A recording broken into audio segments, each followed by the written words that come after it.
Hey everybody, it's Aaron at Warmoth, and today, finally, we are going to do the great bass neck steel versus graphite reinforcement bar shootout. So stick around.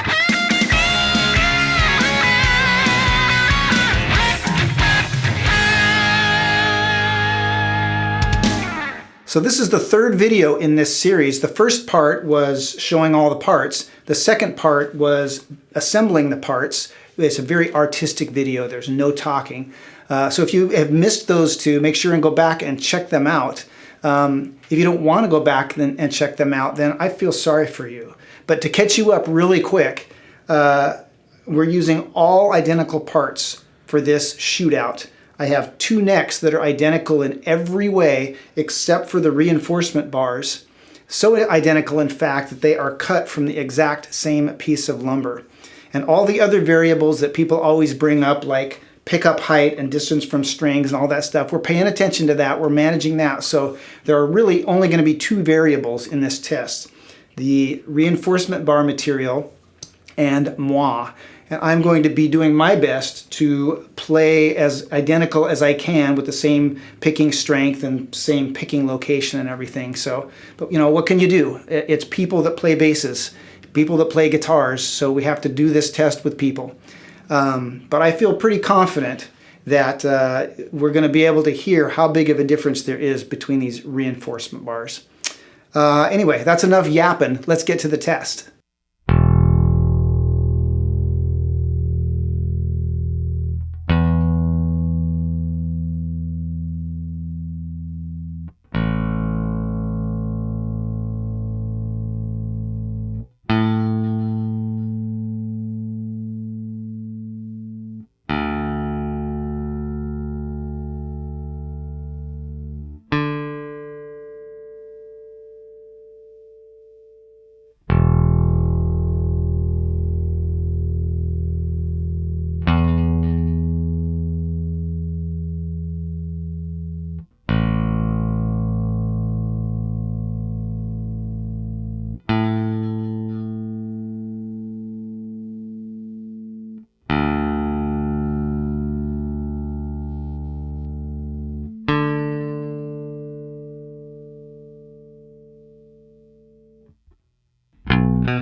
So I have done a bunch of these tests now, these A/B shootout tests, you know, mostly on like guitar neck woods and that kind of stuff.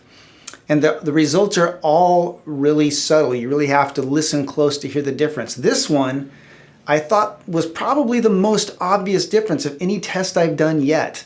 It's one that I feel like I would have half a decent chance of being able to pick out in a blind test, especially if I were the one playing the bass. I thought that neck A sounded more warm and round. It almost got woolly sometimes. I thought that neck B had more growl and bite. And you know, it was something I could almost even sense while playing it. I felt like neck B just felt a little bit more lively. But those are my thoughts. I want to know what you thought, what you heard, and especially after I give you the big reveal, and that is that neck A was the graphite reinforcement bars, neck B was the steel reinforcement bars. So I want to know what you thought and whether you got it right. And then just real quick, I just want to say a few things about our super bass bass neck construction.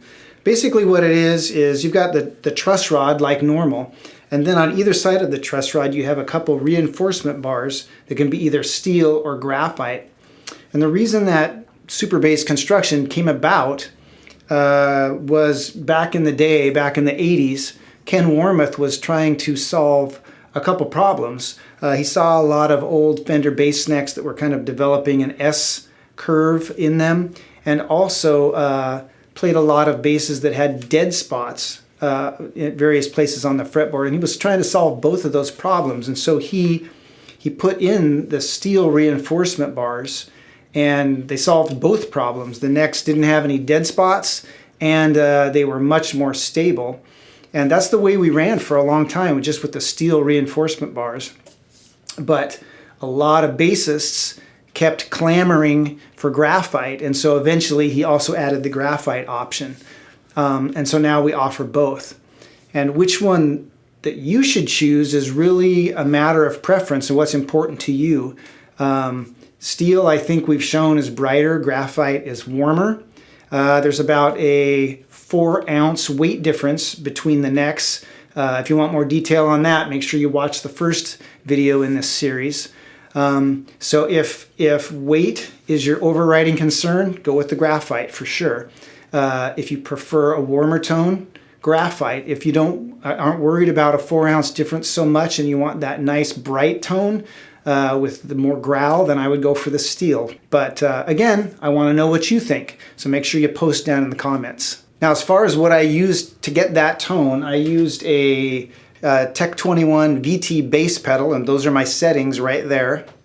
I love this little pedal. I've got a lot of great recorded tones out of it. And speaking of that, if you stick around past the end of the video, I do all the same tests again with a different tone that has a little distortion in it. So if that interests you, stick around after the end. In those clips, it's flip-flopped. The first bass is the steel bars, the second bass is the graphite bars. So anyway, stick around to the end if you're interested in that. And that's it. That is the Warmoth bass neck graphite versus steel reinforcement bars shootout. If you have any more questions, make sure and check out our website or give our customer service reps a call. And until next time, keep on picking.